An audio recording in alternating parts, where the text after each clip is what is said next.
What's going on, Illumineers? Welcome back to the madness. And today we are talking something that has been requested probably more than anything else, and that is altar. The most difficult part of SteelSong, that is the altar. How do you do it? It's the thing that makes or breaks you in the game. Everyone talks about how SteelSong, the only thing that beats it is SteelSong, and a lot of it has to do with the altar because you can really mess things up for yourself. So I did a video on the altar back in Ursula's, and that was a while ago, and a lot has, well, not a lot has changed, but there's some key things that has changed since that video. I've played probably, 500, 600 more games, probably 600 more games since then of SteelSong. The meta's changed. Other decks are really strong now. So we're going to go into that. That's going to be a two-part video because there's a lot to go over, and I want to talk about all of the meta contender decks. So today we'll talk about blind, red blue, blurple, and red purple. And then the next video is going to talk about SteelSong, Chernodogs. We'll talk about green yellow, the discard version, and green steel. And if in the comments, if I see someone recommend something, maybe purple steel, right? But we'll get to those. But that's kind of the point of these next two videos, is talking about the altering, because it is the most difficult part of the deck. It is the reason that people put it down so often, because the altar, it is just tough with SteelSong. It is really difficult, but it can be really rewarding. It can be really punishing even when you do it right. But the better you get at it, the more fun the deck will get, the more consistent the deck will get, because sometimes it feels like it's never consistent. But that's what we're here to solve today. So I'm going to move my mug out of the way. We're going to get started. Not quite to mulligans yet. I want to talk about a couple things. And what I want to talk about first is the list that we're going to be talking about in this video. Now, I'm going to do another video later on talking about the different variations and the different things you can do and what I recommend into set champs. But this is the list that we'll be talking about for this video. All right. You'll see a couple different things, and it's kind of very meta dependent. We got the 5 Singer 4s, and then over here on the left, these are just other options that you could run depending on what your meta is going to look like. Okay, maybe you want to run more daisies because of red blue, more daisies or more piglets because it's really heavy red blue. So you go this super heavy aggro route of going something like 4 daisies, 4 piglets. You cut the Gastons and you go really heavy that way. There's different things, and that's not the point of this video. It's just, this is the deck that we're going to be talking about for part 1 and part 2, and that's the main reason that this is on here. Okay, we'll have another video talking about things that you can change based off of what your local meta is for set champs. But now, next thing I want to talk about is the 2 most popular versions of SteelSong at the moment. That's traditional, and that's with the shift package, and that's without the shift package. And down here I have Alex, or everyone knows him as Wochuck. He's the person who kind of made no shift popular and what it is. And you'll notice one of the big differences about it, and one of the things that's so nice about the no shift version, is the altar is a lot easier, okay? Because in the altar with shift, you're trying to debate, do I keep one of the shifts? Do I have both of them? Okay, well, that's 2 cards down of the 5. Now I got to figure out the other stuff. But with the no shift, all you're doing is looking for that curve. There's no having to worry about getting the shift package. So those 8 cards are out of the picture now. So now you can focus on these other things, and that's going to be really impactful. That makes the altar a lot easier. So if you really like SteelSong and you want more of a tempo-based version with a slightly easier altar, then definitely check out Wochuck's, okay? I'm not saying the deck is easier, and I'm not even saying that the altar is going to be immensely easier. I just do think that it is easier because you don't have to deal with 8 of these cards being the shift package. You just go for that tempo line. You play the 1 drop, the 2 drop, the 3 drop. You sing the whole new world, and you're off to the races. So something to consider, and definitely check it out, and definitely play both versions. And yeah, we'll talk about the differences, though, other things in the other video that I mentioned earlier. But moving on, This is what I'm talking about. I mentioned it earlier. Today's video is going to be about the blind. It's going to be about red blue. It's going to be about red purple, and it's going to be about Blurple. And we are going to do some live mulligans as well. So I'm going to first talk about the things we want to see, the things to watch out for, and then we're going to jump over to Dreamborn. We're going to use their simulator on Dreamborn that I highly recommend just messing around with when you have free time. And then we're going to go through some on the play and some on the draw, okay? So first up though, let's talk about blind. And looking at this, we have, what you see here on the top is kind of this is what we want to see. If we saw these cards that are on the top in our opening hand, we're feeling really, really good. Like if this was my top 6, I wouldn't be too upset about it because we want the biggest, most important thing is that we want a curve. We want that line, right? The 1, 2, 3. And some decks, it's not that big of a deal. Red, blue, red, purple, Blurple, they don't really need that 1 drop. They don't really need that 2 drop. Blurple does. Maybe red, purple doesn't necessarily need that 2 drop, right? But we're really looking for that curve because with SteelSong, we have the option. We can go full aggro, we can go control and then switch to aggro. We can start full aggro and then maybe realize we have to switch to more of a control variant. And there's just a lot of different ways that we can play SteelSong. So looking at these top, 6 cards, we see those options. We can go the Cindy Troubadour. We can go the Cindy into Smee, into Ariel, or we just go the shift package right off the bat. And then down here, you see Lawrence and Rapunzel. And the reason they're down there is because I really like to see those, but I won't sacrifice my hand for the sake of those 2 cards. And what that means is that Rapunzel's great, but we really want to see it later on. And if we're holding on to it early, we might not ever get to that ink. So if we're holding on to some uninkables, it might not be the best idea to keep Rapunzel. Something like that. Now, Lawrence, though, sets up a great Rapunzel value. So if you if you have something like a Troubadour and a Lawrence and a Smee down, there's a really good chance you're going to get some sort of Rapunzel value. So that's a line you can look for. If you go something like Daisy into Smee, into Lawrence, into Rapunzel, that's pretty good. So these are kind of the things I'm looking at, though. These top 6 are the ones that I really, really like to see. These bottom 2, I'm happy to see. And then of course there's songs that I'm happy to see. And we'll talk about that as well. But let's go ahead. We'll jump over to Dreamborn and we'll go through some blind mulligans. Okay. So what's gonna happen is I'm not going to mess it up because the internet's slow. So what's going to happen is this is our game. So this is our first hand. We are currently on the play because we won the dice roll and we are blind. We do not know who our opponent is. Maybe it's the first game of the day. You don't know what everyone's on. Now at Set Champs, you have the privilege of being able to walk around and check out your opponent. So do that, okay? Give yourself that little bit of edge. Why not? And if you don't have to, right? Like it's not something that I tend to do because I'm streaming and setting up other things. But if you have the advantage, take the advantage. Other people are going to, okay? So why cut yourself short? But let's talk about this hand. We are on the play and we are blind, okay? Let me, there we go. That's fine. Okay. So looking at this hand, it's pretty good. We're on the play, so we're happy about that.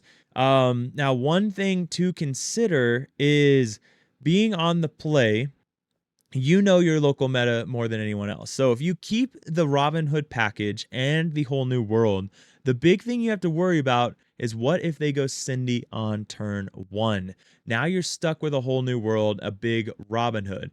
But if they don't go Cindy on turn 1, and if it is not SteelSong that in the mirror right off the bat, then you're off to a really good start getting that Whole New World, guaranteeing most of the time to be able to sing that Whole New World almost every time. And especially because unless it's a green deck, you don't really have to worry about losing it.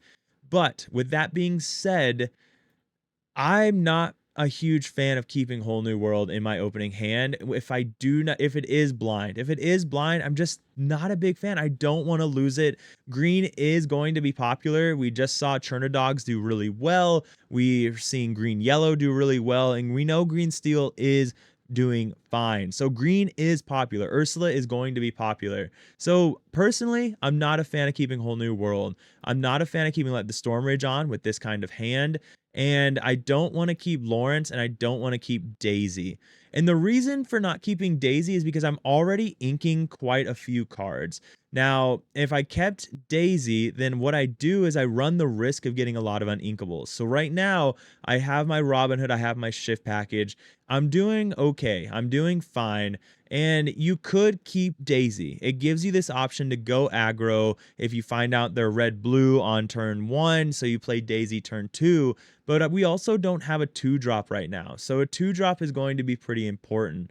So we'll go ahead, we'll mulligan 4, and well, there we go. So we end up with a Daisy, we end up with the Troubadour. So this is a hand I'm really, really happy with because we have quite a few options. And one of those great options that we can do with a hand like this is that we can go something, we can go Cindy on turn 1 if we wanted to, or we could go Robin Hood on turn 1. And by doing so, what happens is if we go Cindy on turn 1 and then they go Cindy on turn 1, we then have the option to maybe drop a double 1-drop and then make them choose. They'll probably choose Robin Hood, but there's also a chance that we draw into a song to hit their Cindy. But most of the time, I'm going to go ahead and drop the Robin Hood. I'm going to ink the Cindy, I'm going to play the Robin Hood. And then turn 2, I'm going to ink the other Cindy, and I'm going to play the Troubadour. And at this point, I now have options because if it's red-blue, I don't necessarily want to go with the shift package. I could go the Aerial, and that way I can dig for a Strength, the World's Greatest Criminal Mind. I could dig for the Zeus, essentially getting a hand that gets me ready for the Maui Half Shark. But I could also dig for the Whole New World because now if they're going to brawl, they have to choose to brawl the Aerial or brawl the Robin Hood. And that's a lose-lose situation for them. If they brawl the Robin Hood, I sing Whole New World with the Aerial. If they brawl the Aerial, I shift Robin Hood and sing Whole New World that way. Either way, they'll most likely brawl the Aerial, but with that, well, I'm going on a tangent. So I'm happy with this hand. This is a really, really good hand for most games. You have options. You can go 1-2. You can go Cindy, Troubadour, Aerial. You can go Robin Hood, Troubadour, Aerial.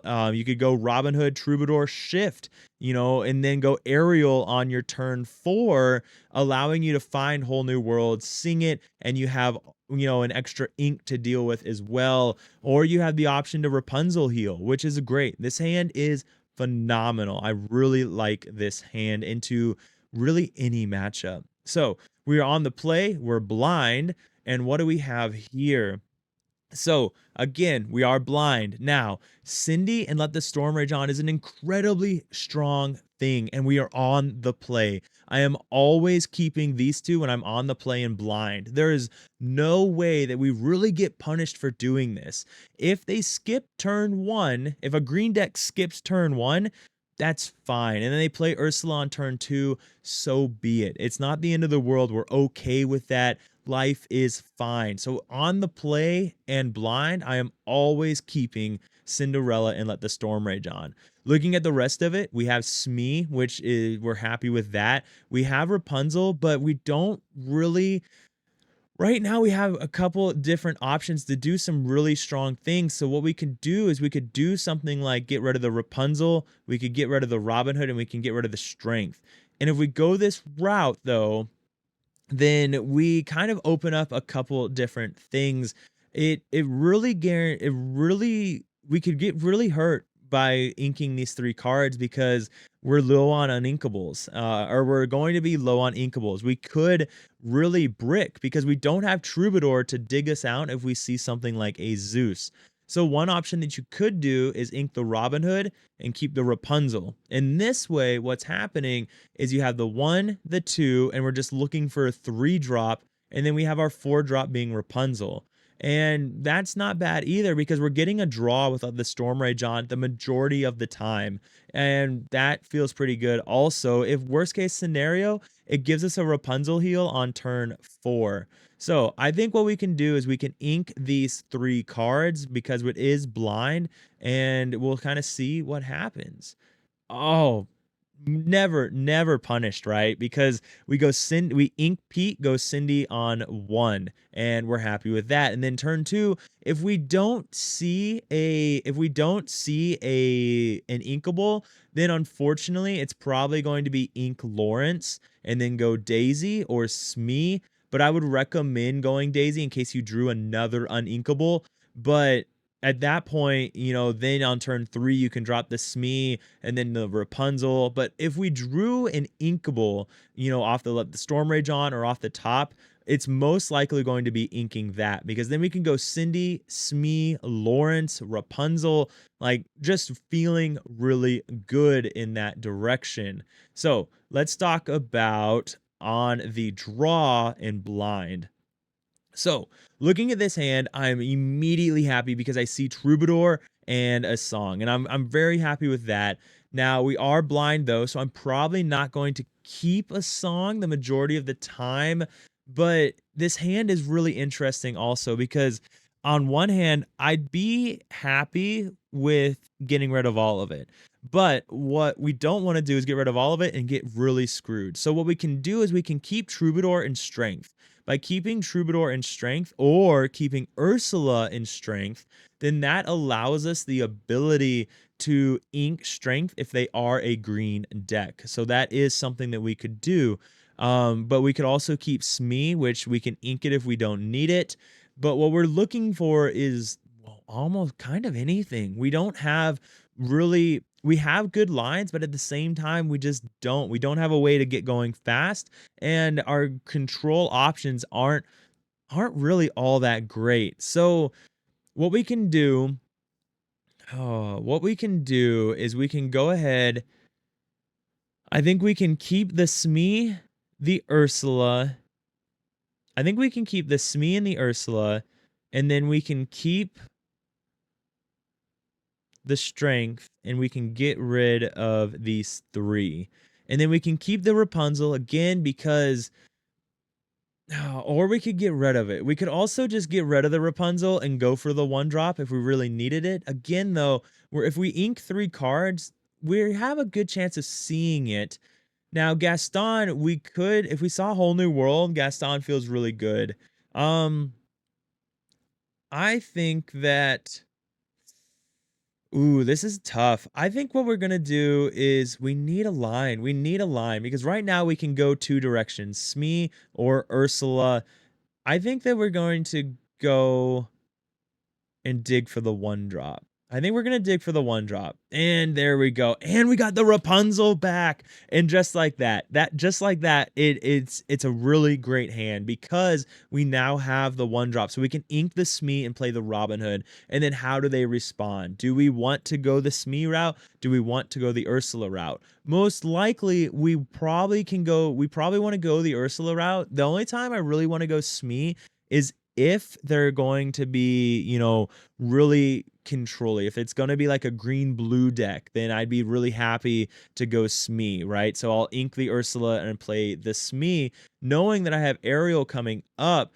Now, one thing to keep in mind is when you play that Ariel, they're going to be playing their muses so that muses can start bouncing the Ariel and you don't have a singer. So that can be really annoying as well. But this hand we're happy with this hand. And this is what I'm talking about. Now, this is something that you just have to be worried about. Like I said, the reason we were talking about keeping Ursula earlier is because we could have set up the Rapunzel trap with the Ursula, and that is an option. Now, with like I mentioned though at the very beginning of the video, as much as I love keeping Rapunzel, sometimes it's just not the line because you really need to get that curve that I talked about, that ability to go 1, 2, 3, and you don't always need the 1-drop, but at the same time, don't shoot yourself in the foot of not getting it if you don't have to. Like, there's going to be games where you need to skip your turn 1, but the majority of the time, don't force yourself to skip it because you decided to mulligan or alter, not so well. But looking at this hand, we're pretty happy with it. We have we have a control option and an aggro option going into it by playing the Smee or the Ursula. If they play Diablo, then we can go ahead and ink the strength out of fear of Ursula. And then we just kind of have to deal with the fact that they're going to get draws off of that Diablo. But we're going Aerial on turn 3 and then seeing and banish the Diablo anyways with Ursula. So one more on the draw and blind, and then we'll move on. Ooh, this is an interesting hand because we can start going pretty aggro. What I'd like to see is one more one drop. Now, one of the things that we can do with a hand like this is I'm really motivated to keep those daisies. I just don't want to see a Zeus. If we see a Zeus, it's not going to end well. So what we could probably do is we get rid of one daisy and get rid of Robin Hood. And the reason for that is now we can go Daisy, Penny, Pete, Ariel. And the Penny is really good because that Penny is just, a fine card. What you can do is you play Penny you use Penny's effect on Penny. And the reason you do that is so they can't let the Storm Rage on your own Penny. So that feels really good because then you go Pete and they can't sing anything. And then you go Ariel and you get that Strength of a Raging Fire to start controlling into the mirror, controlling into those steel decks. Or if it's not steel, you can go ahead and go Lawrence. But let's go ahead. So I'm getting rid of the Daisy because I don't want the uninkable. You could keep the Robin Hood just for ink. And I think we will. I think we'll keep the Robin Hood just for ink because we have a really good line and we'll just get rid of the one Daisy and it's a Cinderella. So I would opt to ink the Cinderella, play the Daisy, and then after that you can ink the Robin Hood and play the Penny like I mentioned, and then you play the Pete or the Ariel or even the Lawrence. Maybe you just need to go super aggro. You go Daisy, Penny, Lawrence, Ariel after that, and you just go hard. You just go really hard. And that is going to be a really good line as well that you could take. So a lot of really good options here and a lot of different lines because you could also just go Daisy into Penny, into Cindy, saving that Penny for the next turn if it's a purple deck, because then they can't use Fox to take out Daisy Duck because you used Penny on the Daisy. Or sorry, back up. We're on the draw. So you go Daisy on 1. They're going to play, and then on your turn 2, you use Penny on Daisy so you can quest again, because now, unless they have Chernobogs and Fox and another card because they had to bounce something to play the Fox, which isn't going to be possible, unless they played, it is possible. But you get the idea. You play the Penny, you give the Daisy Duck the +1 resist, and now the Fox can't remove the Daisy Duck. So you get the ability to get 6 lore out of that Daisy Duck when you quest a third time. Or you just don't quest, you leave it ready with that 3 damage because maybe they still, tried to attack you, and you just go ahead and set up the Rapunzel. Or they have to brawl a Daisy over brawling an Ariel. There's just lots of options with this hand. So let's jump back here and we'll get moving into the next color, which is going to be Blurple. And Blurple is quite the deck. And I really wanted to talk about this one because people seem to be having a pretty difficult time with Blurple. And I can understand why, because Blurple can be an extremely difficult deck to handle. They have a lot of really good cards. The Bell on turn 1 with the Popsicle refilling their hand, right? And that can be really hard to deal with. We don't have a great way to deal with a turn 1 Bell. In fact, we don't have a way to deal with a turn 1 Bell. So if they high roll going Bell on turn 1 into Tipo on turn 2 into Genie on turn 3, that can be pretty hard that can be almost impossible to handle unless you get the right hand. Because what happens is when they play that Genie on turn 3, if you played something like a Smee and you quest with the Smee, now they can then challenge the Smee and banish the Smee with Genie and then move the damage from the Genie onto one of your characters with a Bell. And at that point, you probably just lose the game. There's not a whole lot you can do at that point. So over here, I kind of have the 4 key cards that you have to look out for. These are the cards that if they see them early, then it's going to be a tough game. Now, what they're trying to do is they really want the popsicle bell, and then they really want the ramp. That ramp is going to be really, really important. If they miss the ramp, your win percentage just shot up astronomically. But if you really, really want to do better against the Blurple matchup, you really have to go check out JDRR's Blurple guide. And then also all the different videos he's done on Blurple recently with 20 lore with Sir Ashton, Sir Ashtown.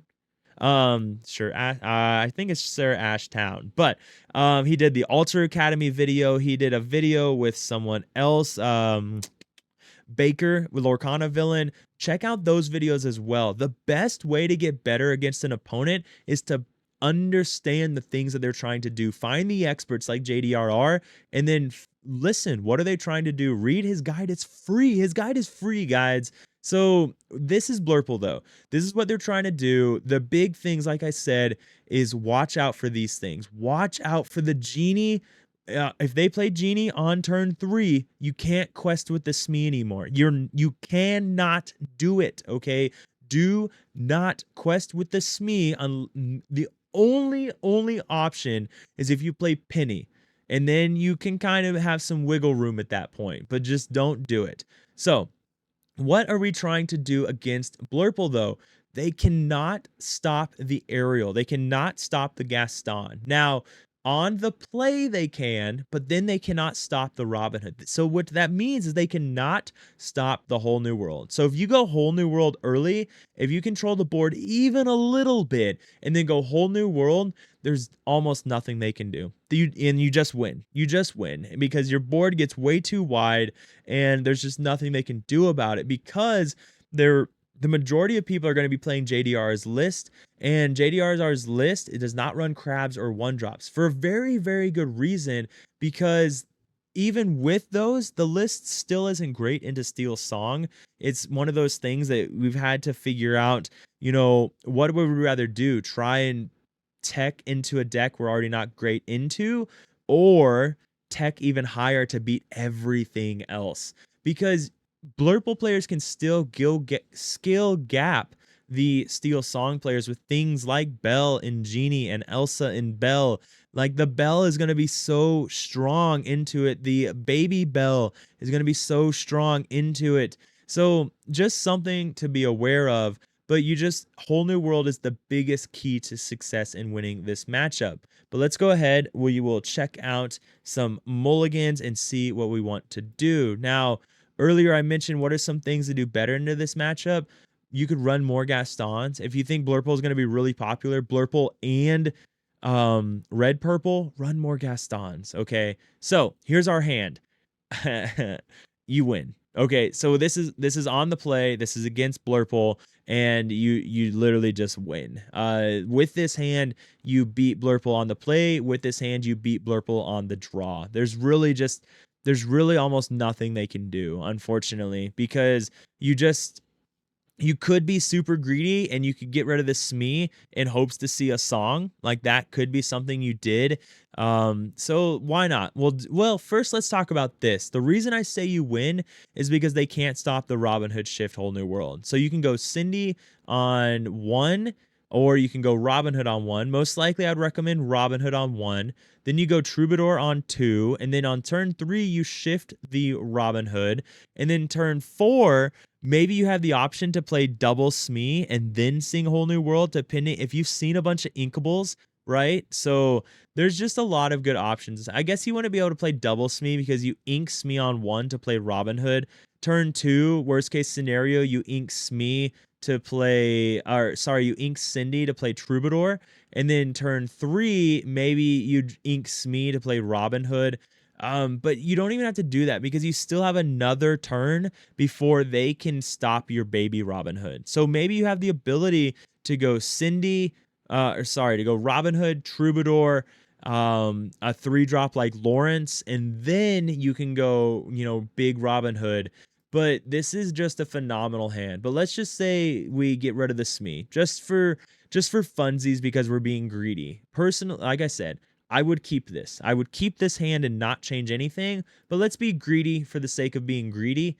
Rapunzel. So actually that's actually pretty good, because what we can do now is we can ink Cindy to play Robin Hood. Turn 2, we ink Smee to play Troubadour. Turn 3, depending on what we've drawn, what's going on, you have the option now to kind of shift this Robin Hood if you wanted to, or and start questing that way, sing Whole New World, or you could start questing with the Troubadour, and maybe you then can shift the Robin Hood. There's just options, right? So the Rapunzel does give us more options, but most likely you just go 1, 2, shift, and just win the game with Whole New World. So we'll do On the Play again against Blurple. This hand is not bad. We have options, but remember, the thing we really want to see here is a Whole New World. We don't have Ariel, so we can't dig for it. We don't have a Gaston, so we can't really dig for Whole New World. But you have to remember, they're not playing a 1-drop most of the time. So keeping our 1-drop into our 2-drop or the Smee is going to be fine. So, but we don't have a singer. So what we can do is we have the option to go Robin Hood, Troubadour, and then the Storm Rage on feels good. And we keep a Lawrence. So let's say we keep these 3 right here, and we'll go. We can do this. We could keep Let the Storm Rage on, because most of the time their answer is going to be. Oh, this is interesting, because we could keep Let the Storm Rage on. Most of the time they're not going to play Tipo, right? Because they're not going to play Tipo into your Troubadour, because they don't want to give you that easy value if you do have Let the Storm Rage on. They'd play Sail, but they do have to ramp. So if Tipo is all they have, they're going to do it. Meanwhile, if they Sail, you could keep Zeus for the Genie, which kind of ruins everything. But we're going to go ahead and go 1, 2, 3. Like, Lawrence feels fine. He gives us that ability to do something. Troubadour gives us the ability to sing a song that we get off of like something like Ariel. So we'll go 1, 2, 3, and we get a strength. So we're happy there. So what you can do now is you can go ahead and ink the Robin Hood and play the Cinderella. And then, no, we'll ink the Troubadour and play the Cinderella. And the reason for this is because we still want a way to sing a Whole New World. So we don't have to ink Robin Hood yet. So we're not going to ink Robin Hood yet. Because if we top deck the big Robin Hood, that is an answer to sing Whole New World. And big Robin Hood is difficult for their deck to handle. So we can go Cinderella, and then we can go Smee or Troubadour. We don't really have to go Troubadour because we have Cindy. And then we can go Lawrence. And this feels really good. One thing though, if this is your only song, do not waste it on the Tipo, okay? Force them to have something. Remember, you have to be weary of that Genie into Belle. So that is something you have to respect. If you do not respect the Genie into Belle, you're going to lose the matchup, because you're going to quest Smee, they're going to play Genie, they're going to have the Belle. Remember, they're running 4 and 4. They're running 4 Genies, 4 Bells. So just respect that, okay? All right, let's be on the draw. So we are on the draw here. Now, being on the draw, they still cannot stop the Robin Hood. There's nothing they can do to stop it, and it's hard for them to deal with. They have plenty of answers, but right now they're not running Crab. JDRR's list is not running Crab. So our Robin Hood is pretty safe for the most part, but they are running Iago. Most of them, though, aren't going to keep it. It's not a great card into SteelSong. So we can go ahead and we can keep the Robin Hood shift package. We can feel fine about that. We can keep Strength, and we can keep Ursula. And we can kind of just go here and kind of see what happens. And if we see 3 uninkables, we'll make it work. But I'm feeling okay with this. So we're on the draw. We're going to go ahead and mulligan.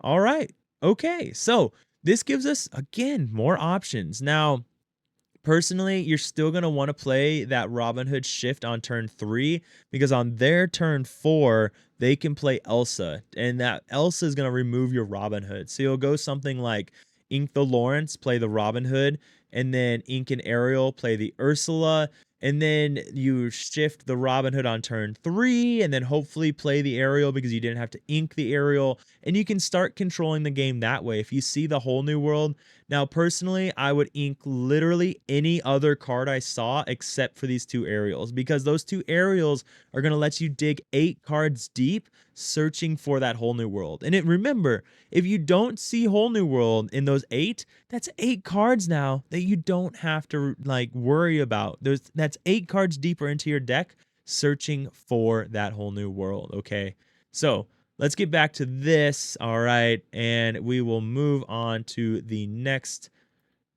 one. The big thing, guys, whole new world, and they pretty much lose. Okay, watch out for the Belle and Genie.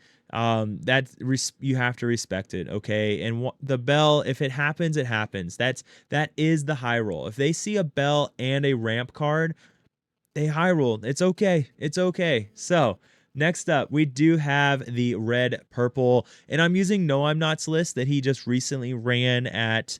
I think this is the list he just recently ran at the Ravensburger event, and because I think this is a more popular list that you're going to see. Now, with that being said, I don't know, maybe it's not. I say that because people like to copy pasta. They saw No I'm Not do really well. They saw him do really well against a SteelSong player. He went 2-0. So they might just copy pasta it. Personally, if this is the list that you're running into, you should be jumping for joy. This list is not tuned for SteelSong. It is tuned for red, blue. It is tuned for everything else except for SteelSong. Now, what do we have to look out for? What are we worried about? What we're worried about are these 4 cards here. Most importantly, these bottom 2. Peter Pan is a menace to society because if that Peter Pan sticks, they can now rush Genie, they can now rush Iago, and that's the even more dangerous one because that Iago can clear anything. It's 4 health right there. That can clear anything on your side of the board except for your Peter Pan. So what they can do is they can go Peter Pan, and then next turn they play Iago. Iago goes into Peter Pan, or sorry, yeah, no. Iago goes into Robin Hood, and then Peter Pan goes into Robin Hood, and they clear that card that you thought you were safe questing with. That's one way they could do it. Or the Peter Pan just sits there, and then finally they start rushing some evasives. They get their Maui down. They start rushing the Maui. So they start controlling the board that way, and then they get to their B prep. And now you have to worry about that every single turn. So there are things you have to look out for. They are on the crab, they are on the fox. No I'm Not's list though, not a lot of them. Only 3 and 3. They're running this Lumiere to help into that red blue matchup. It also helps into the other purple matchups. The Peter Pans can now trade into the other Peter Pans, things like that. So Elsa can trade into Peter Pan. So they're helping their mirror, and they're helping their red blue matchup, and they're sacrificing their SteelSong matchup. So this one though, red purple, it's the same as it's always been. It is going to be a skill and experience game. All right. You spend the first few turns controlling, and then you have to pivot really quick. Normally at like turn 4, you pivot on like turn 4, and then you go quest, and then they wipe your board on turn 7. But hopefully you're at that kind of 15-ish mark, and then you can just kind of start playing smart. You're really trying to save that whole new world for that turn 5 or 6. And at that point, you kind of just let them be prep, and you can start refilling the board because yeah, well, that's just kind of how you do it. So let's talk about though what our mulligans are going to look like. Let's talk about some on the play going into it. So we are on the play. We know it's red purple. We know it is the Peter Pan shark red purple, and this is our starting hand. So starting hand here, they run quite a few 1-drops, purple, red, purple. Normally, most red purple players are going to play that 1-drop. I would have to go back and watch if No I'm Not played 1-drops into SteelSong, but generally I think the idea is you skip or you play 2 on turn 2. But with that being said, I think we can feel fine keeping the Ursula and let the Storm Rage on. That feels pretty safe. Because they're most likely going to play it. If anything, play 2 on turn 2. So we can keep the Ursula, we can keep the let the Storm Rage on. The other option is you keep the Smee, right? So you can keep Smee and Rapunzel, and you quest once with the Smee, and then you don't quest the next turn, and you play the Rapunzel. That's an option as well. Cindy in this hand like this would be phenomenal. But what we're going to do is we're going to get rid of the Robin Hood and the Zeus and the Strength. Actually, we're going to do something like this. Because yeah. So let's do this. Let's do this. So we'll get rid of the Smee. We'll keep the Ursula because, we really want a 1-drop here. Let's do this. So we could keep the Let the Storm Rage on, right? The Let the Storm Rage on feels fine to keep because we do have the Ursula, but they've probably crap. This is a really interesting one because we are on the play. So we play nothing on turn 1. We play Ursula on turn 2. So they have to, I think we're fine keeping this. And we're not going to keep the we're going to keep the Let the Storm Rage on, and we're going to go this route. And all right, perfect. So here's why on the draw, I wouldn't have done it. But on the play, I feel comfortable doing it because you don't start with a Cindy. So because you don't start with a Cindy, they're going to feel more comfortable playing that 1-drop. So what that means is that you can go ahead and play the Ursula on they play their 1-drop. You play your Ursula on turn 2, and then their turn 2, like what can happen is they play a Lumiere, maybe 2 more 1-drops. You can't clear all of them, but you can clear one of them. You can sing Let the Storm Rage on to take care of that thing. And then if they do Fox Bounce, that's fine. That Fox now has 2 damage. You played, Robin Hood on turn 1. So, or we got a Robin Hood, but so now they have they have a Fox with 1 damage on it, but we're going to have other things to play.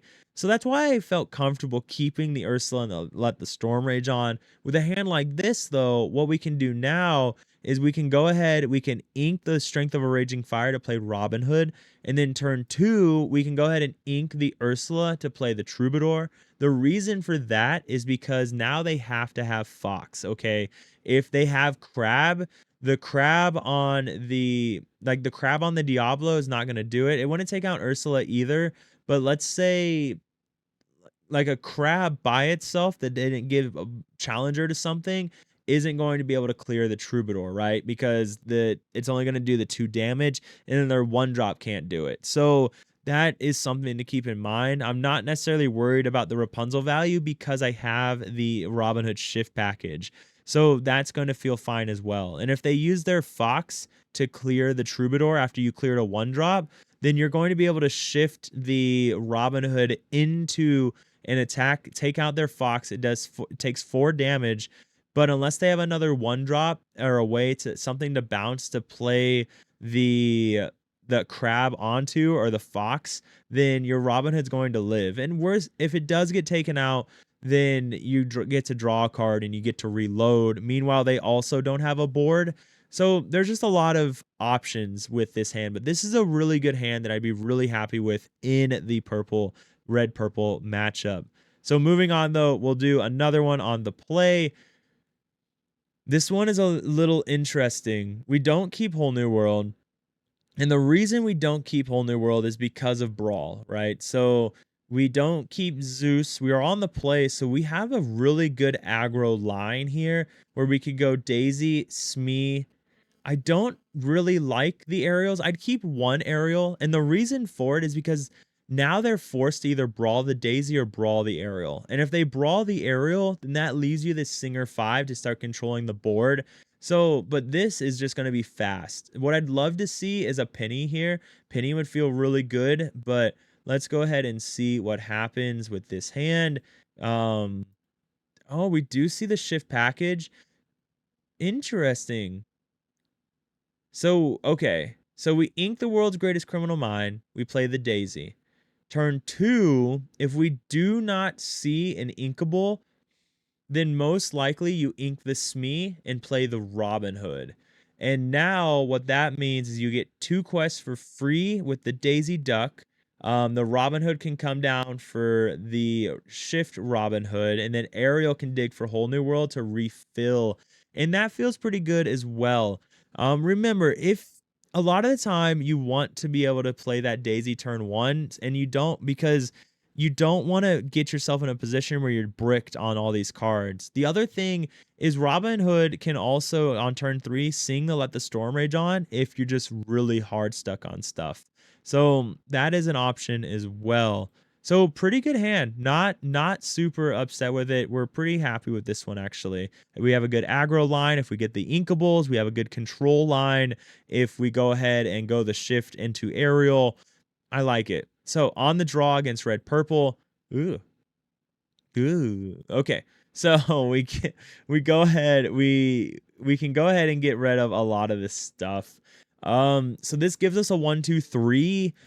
The Robin Hood will most likely get brawled because they're going to be afraid of the shift, which is respectable. Like they have to be afraid of the shift. But that also means that they're sacrificing their turn three. So we're not super upset with that. If they play something like a Diablo or a Broom, then we get free quests out of the Robin Hood. We get free quests out of the Ursula. Meanwhile, the Lawrence can come down for some good trade options and things like that. So we go ahead and we get rid of this Robin Hood, the 2 Whole New Worlds, and the Zeus. And we go ahead and get options. So what we could probably what we do here, we ink the interesting. So here's a couple ways you could go about it. You are on the draw, right? Being on the draw, you're already a little bit behind. So the aggro route leaves you 1 turn behind where you'd normally be if you were on the play. On the play, you could very easily go Daisy, Smee, Lawrence, and be off to the races, right? But on the draw, you're that much closer and they can play Fox that much sooner. So you have the option to go Daisy or Cindy. Most likely, you ink the Robin Hood and play Daisy, and then turn 2, you ink the Cindy and play the Ursula or the Smee, depending on if they start. I mean, if you draw a song, then it's Ursula. If you don't draw a song, then it's probably going to be Smee. And then you can play Lawrence. Pete, you can hold on to as long as possible for that B prep, kind of trying to stop that. Because you won't be able to stop the brawl. So hold on to it as long as possible, right? And so that's going to be good. So not a bad hand. If we saw a song, it would feel better, right? Because we'd be able to respond to the Fox trading into the Daisy. So even to let the Storm Rage on would feel really good, but a Strength would feel fine as well. But we're pretty happy with this hand. We can get rid of the Robin Hood. So we have plenty of inkables. We have a good line of 1, 2, 3 with lots of options depending on and what we draw on that first turn. That first draw could really change what route we go as well, because that could change everything. If we see Let the Storm Rage on, maybe we don't play the Daisy on turn 1. Maybe we do ink the Robin Hood and play the Cinderella, that kind of thing. Or maybe we see Penny, so we do ink the Robin Hood, we play the Daisy, so turn 2 we play the Penny. And so there's lots of options. The Penny could also be used on the Lawrence to do a clean trade into the Fox. So there's good options. There's good options with this hand, and that's just it with SteelSong. There's always options, okay? There's always a line to play. There's always something to figure out. But we have one more, like I said, long video. This is going to take forever to upload on my wonderful internet that I have out here. But again, Peter Pan, you have to respect. If you do not respect the Peter Pan, then you will lose the game. You will lose the match because they're gonna rush you with these genies and these Iagos, and it's gonna be game over. You have to respect the Peter Pan as much as you have to respect the Be Prepared.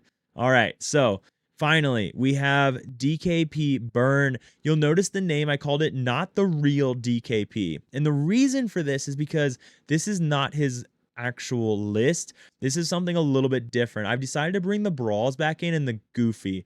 And the reason for this is because a lot of the times when you see DKP live, you'll see the chat talk about, wow, I bet he wishes he had Brawl. I bet he wishes he had the Goofy and things like that. And so I just have a feeling that people will want the safety net that Brawl gives them because they're worried about the aggro matches. They don't like to ramp their whole hand to get to the B preps and the Sizus. So they'd rather slow down and play the Brawls. And that's maybe for a local meta that you know a little bit better, that could be the right move where you expect aggro and stuff.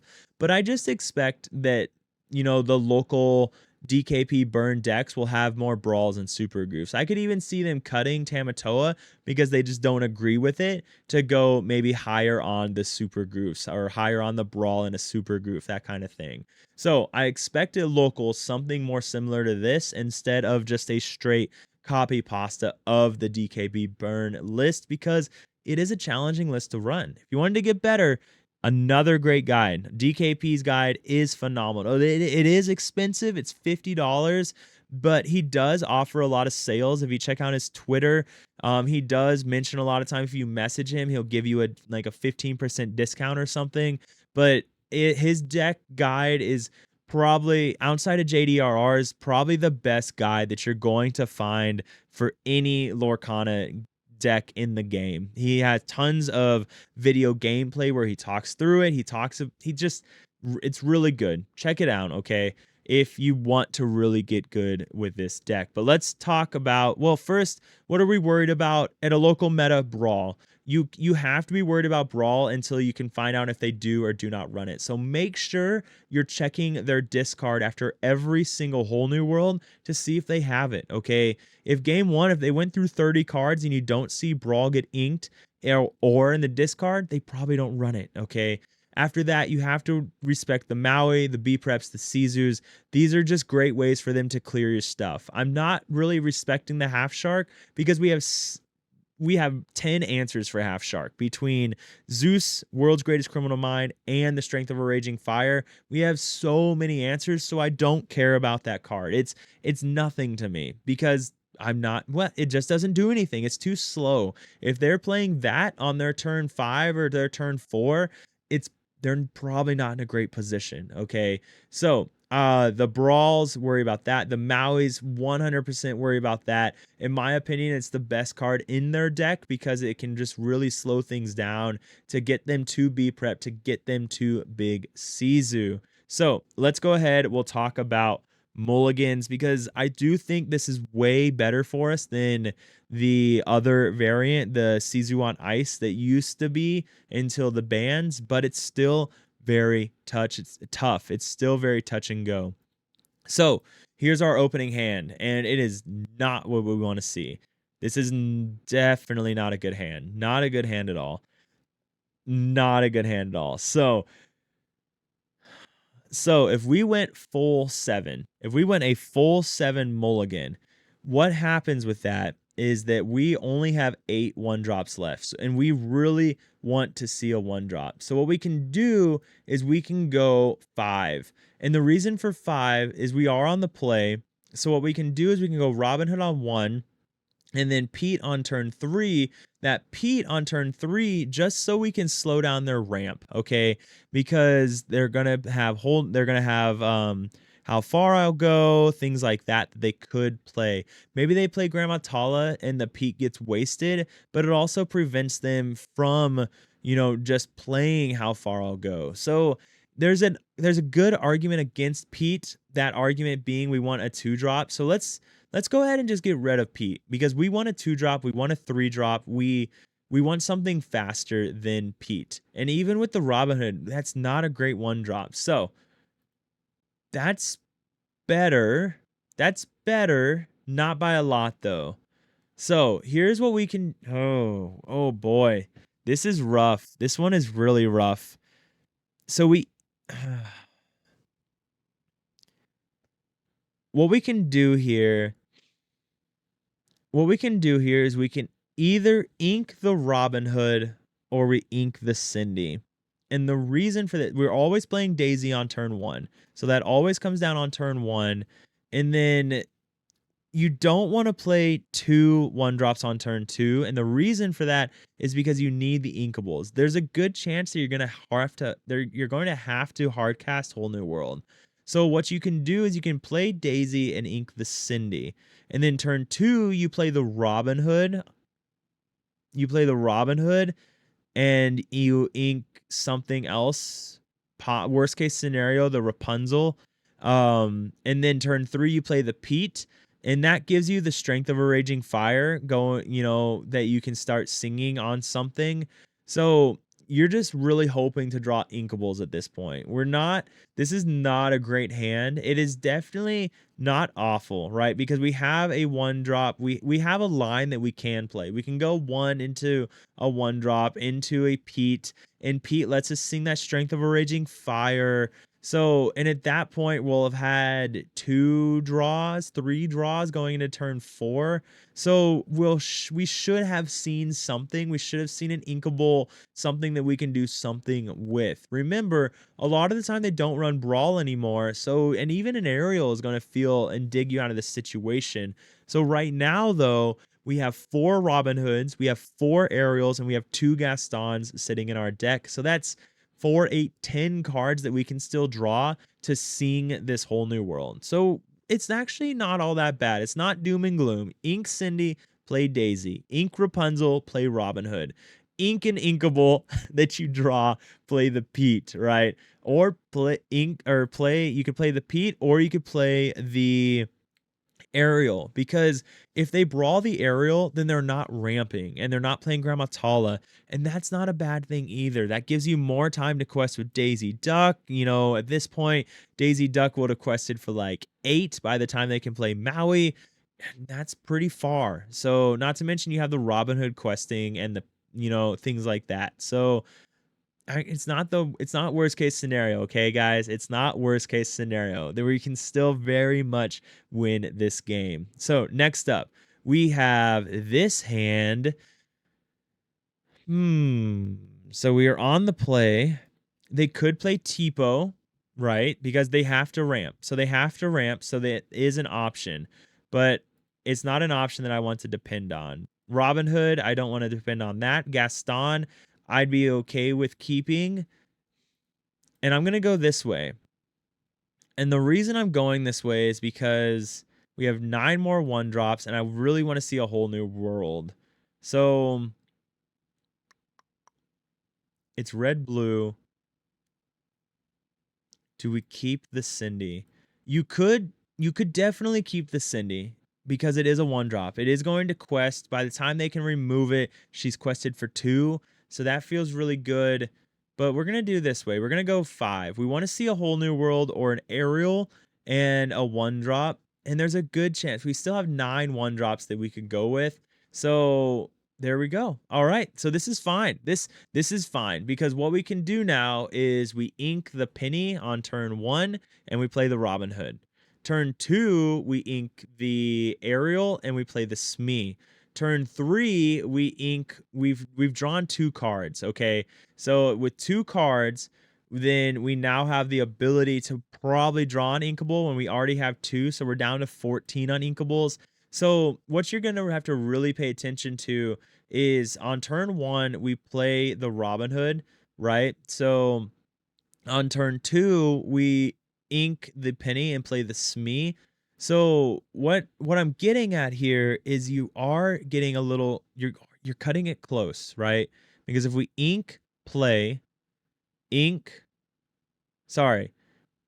let's say we ink Penny, play Robin Hood, and then we ink Ariel and play Smee. If we didn't see an inkable on turn 2, we're really risking it for the biscuit at this point. So that is something to consider. That's something to worry about. The other option is that you could just skip turn 1. You could ink Robin Hood on turn 1 and pass, and then go Smee on turn 2. And then you can go Gaston on turn 3, And then on turn 4, you sing Whole New World. You play Penny on Smee and then sing Whole New World, and that feels pretty good as well. I'd actually be pretty happy with that turn.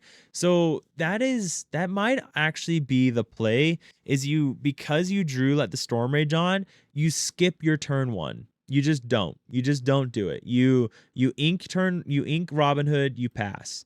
And then from there, you ink Ariel and play Smee.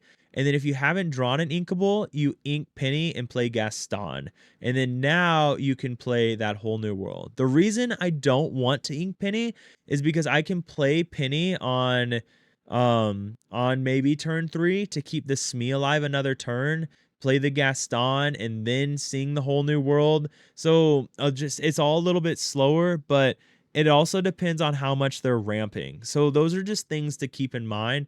So it's not bad. We're not in a bad position. Not in a bad position at all. So let's remember, we're on the play too. So that definitely helps. So on the draw.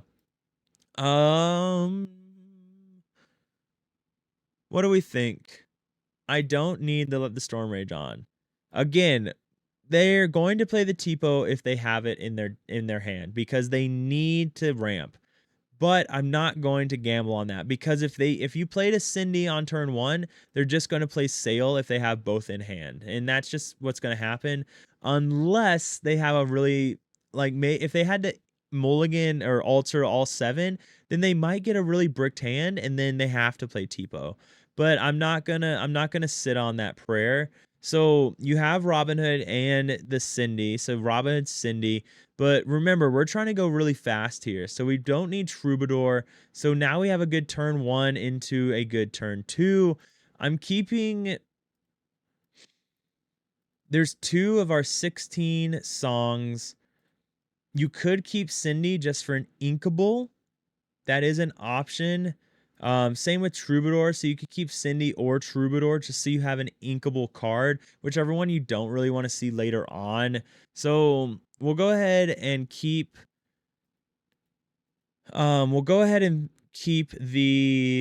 Cinderella for an inkable, and we'll ink these 4. What I really want to see is something like a Lawrence. That would feel really good. This doesn't feel great. So what we can do here is we can ink World's Greatest Criminal Mind and go Cinderella.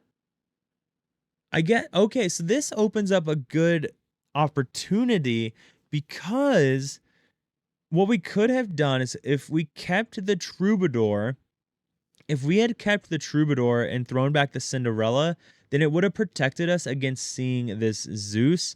But I guess Gaston also protects us for seeing this Zeus because turn 1, they play Develop or something, and we play Cindy, right? Turn 2, they are probably Robin Hood. We probably play Robin Hood actually on turn 1 just to answer their Tipo if they do quest with it, which would be silly, but they might.